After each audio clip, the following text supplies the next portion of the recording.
What if we told you that on average, every home in Newfoundland and Labrador generates 5 pounds of waste per day? That's over 1,800 pounds a year. Now, what if we told you that in Canada, 31 million tons of garbage ends up in our landfills every year? That's a lot of garbage. But how much of it is actually garbage?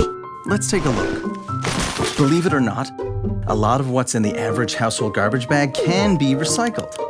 But what about the rest? Things like styrofoam, single-use plastics, and disposable coffee cups are some items that can't be recycled in Newfoundland and Labrador. So what's left when you take all these items out? Well, it's really just a lot of organics, with much of it being wasted food.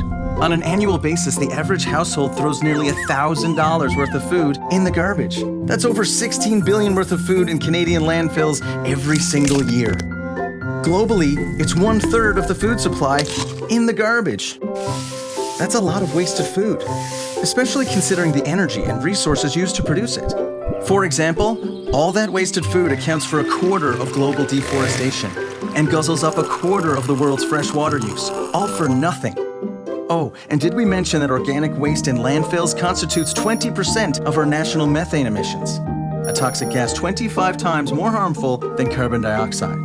We know, it's a lot to take in, and you're probably wondering, what can we do about all this waste? For starters, stop buying more than you need, and buy local when you can. Avoid packaging where possible, and refuse single-use items and items that can't be diverted. Also, make it a habit of carrying your own reusable containers, and donate unwanted goods to charity when possible. And of course, recycle or compost wherever possible. We have work to do when it comes to reducing waste. But with a few simple changes, you'll surely notice that your garbage bag weighs a lot less. For more info on reducing, reusing, and recycling household waste, visit RethinkWasteNL.ca.